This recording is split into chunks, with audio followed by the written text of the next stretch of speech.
Welcome everyone. Welcome to the digital communication session. Now in this lecture 9 we will continue the ASK. Now we have left with the ASK demodulation. So we start with the ASK demodulation. Before starting this, I just want to explain the what is ASK, that is amplitude shift key, in which the amplitude of the digital modulating signal vary respect to the carrier signal. Now we are transmitting the ASK. Now in demodulation, this is the ASK that we have done. We are mixing this digital data with the carrier signal. Whenever there is a 1, carrier will be present. Whenever there is a 0, no carrier. This is also known as your on and off key. Now here you can see this is the carrier.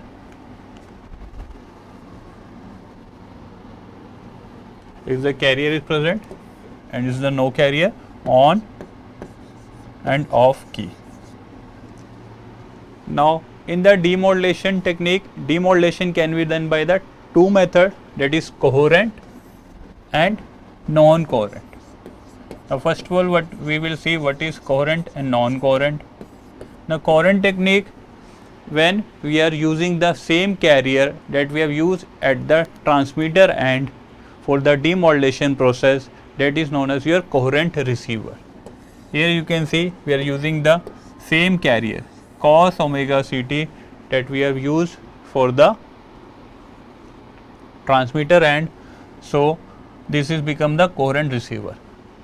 Coherent detection require the phase information. A coherent detector mixes the incoming signal with the locally generated carrier reference. We are simply multiply this carrier signal with the incoming ASK waveform. Now this is the ASK waveform, this is the carrier signal. So it become the coherent detection method. When we are not using this carrier for the demodulation process, what is it demodulation? We are recovering our digital data that we are transmitted. This is the digital data we are regenerated from this ASK waveform. Receiver will receive this signal ASK. Now we have to generate this over digital data. This is the demodulation process. Now if we are not using the carrier at the detection process, that is become the non-coherent technique. Now here we will continue with the coherent technique. Here we are using the carrier at the receiver end. The output of the LPF, now you can see after this mixing these two signal, it is passing to the LPF, that is the low pass filter, that will pass the low frequency component and restrict the high frequency component. High frequency component will be restricted by this low pass filter. After multiplying these two signal, here we are integrating bit wise over signal. After bit wise integrating, we are passing to the low pass filter. Low pass filter will restrict the passing of the high frequency component, that is carrier signal. Only the low frequency signal will be passed. So pass here. Now here we are having the voltage comparator. We are setting the VTH here, threshold frequency, threshold voltage. If the incoming signal having VTH less than, then it will be give you the 1 bit. If the V input is less than VTH, will be get the 0 bit. The output of the low pass is sampled once per period. Now this output of the sample, bit wise we are sampling this to generate our 1 or 0 data. Now an example I will show you how we are getting this. Here you can see our ASK signal. Here we are using it the multiply here and cos omega ct. This is the same carrier we are using. After we are integrating bit wise for 0 to TB is the TB bit duration, and after we are using LPF low pass filter. Now voltage comparator,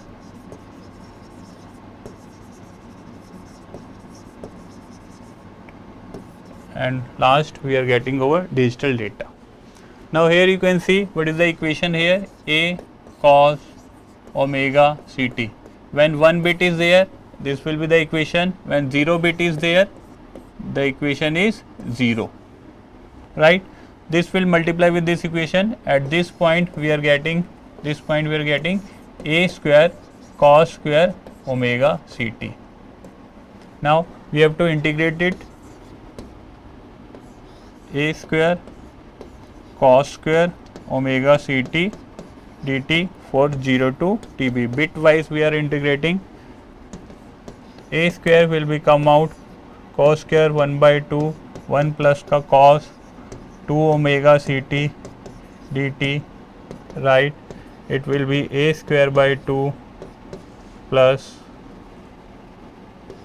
integration 1 by 2 cos 2 omega ct dt 0 to tb and tb.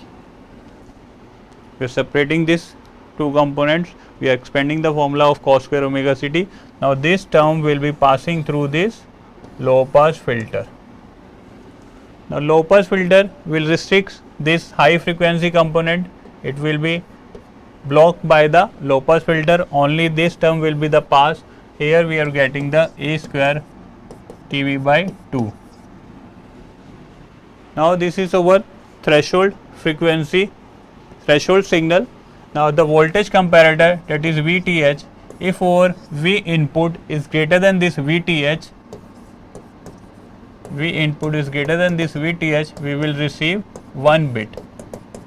Suppose when there is a 0 bit is transmitted, then equation will be the 0, and here we are getting V input is 0. Now VTH is less than VT, so we will receive 0 bit here. This is the coherent detection method of AKGEC, right. Now next is our constellation diagram.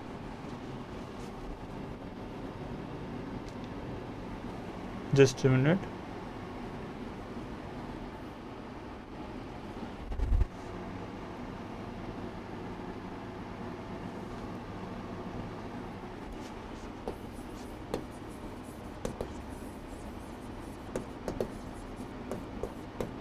Constellation diagram of AKGEC, or you can say energy space diagram.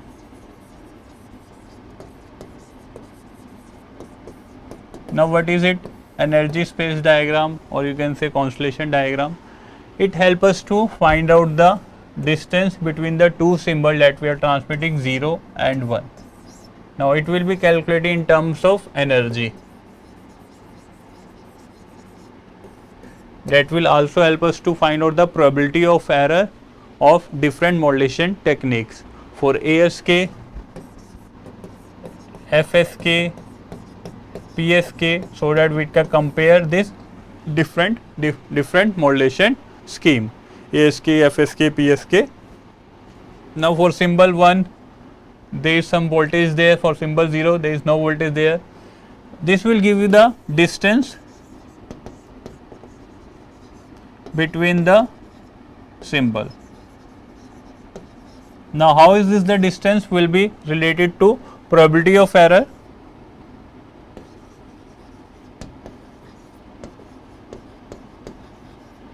This distance will help us to find out the probability of error. If the distance is high, probability of error will be low. As compare, when we compare this AKGEC, FSK, PSK, this probability of error will be compared. If the distance between the symbol is high, probability error will be low. If the distance is low, probability error will be high, right. Now we will see how we will calculate this distance by the energy space diagram.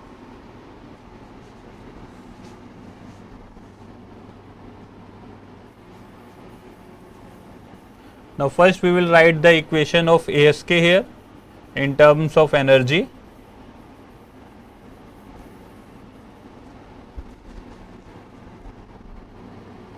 The equation of AKGEC is A cos 2 pi FCT, we can write as root 2p cos 2 pi FCT, we can write P as 2 E by TB. Now what is B stand for? This is bit duration. cos 2 pi FCT, right? Now we are separating this E, B and term 2 EB cos 2 pi FCT, right? This is the equation when we are transmitting 1 bit. When we are transmitting 0 bit, the equation is 0 and it will become 0, because when we are transmitting 0 bit, no carrier is transmitted, it is in off stage, so equation will be 0. So this is the equation for symbol 1, this is the equation for symbol 0. Now we have to find out the distance with respect to energy. So we will let this term as phi 1t. We will plot energy with respect to this phi 1t. Now here we are taking this x is a function of phi 1t, and here we are taking the minus phi 1t, that is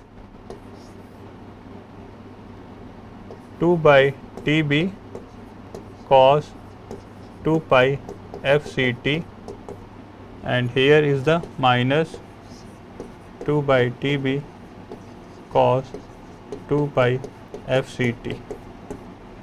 This is the equation.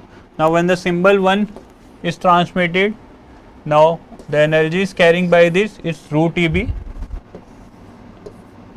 This point is root EB. When the symbol is 0 is transmitted, we are having 0. So here we will represent as 0 here, and this is represented as a 1 bit. Now we have to find out the distance between these two symbols when we are transmitting. Distance in terms of energy, you can see this is the distance, this is the distance d. Now we are calculating this distance.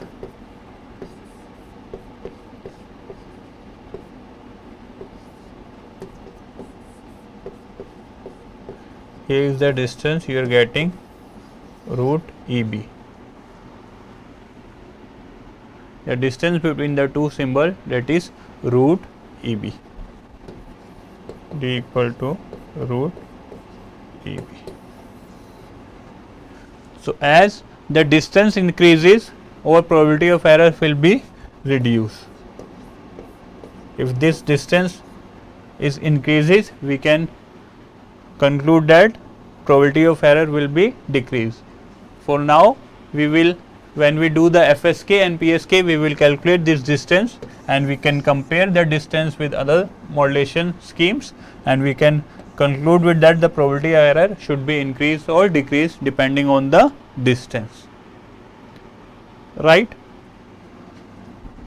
So I am summing up this lecture and the previous lecture ASK. In this ASK is binary ASK. We are transmitting 0 or 1. First, we have to write the equation. Equation is A cos 2 pi FCT or 0 is for the 1 bit and this for the 0 bit, right? Second, block diagram.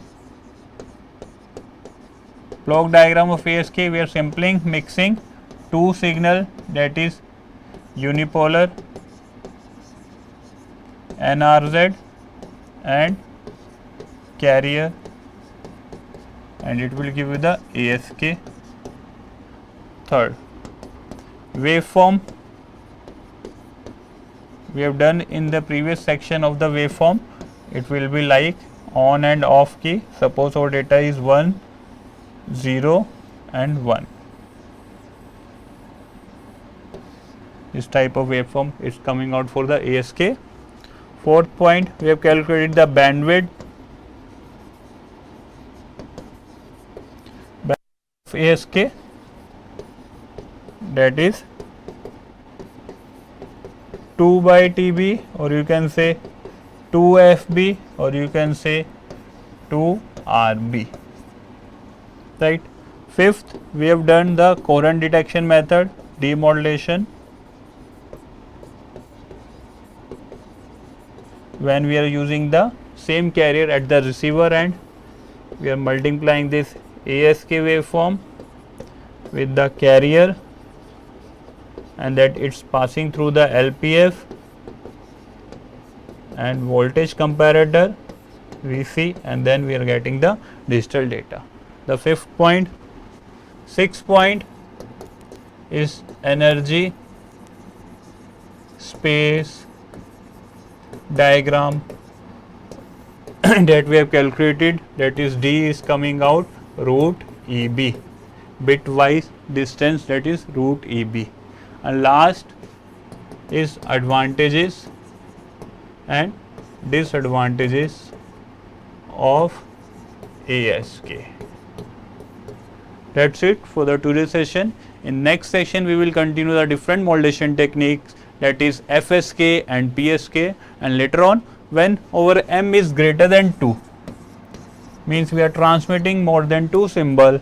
Suppose we are transmitting 0 0 0 1 1 0 1 1, there are the 4 possible combinations, so we will use QPSK M array schemes. Thank you.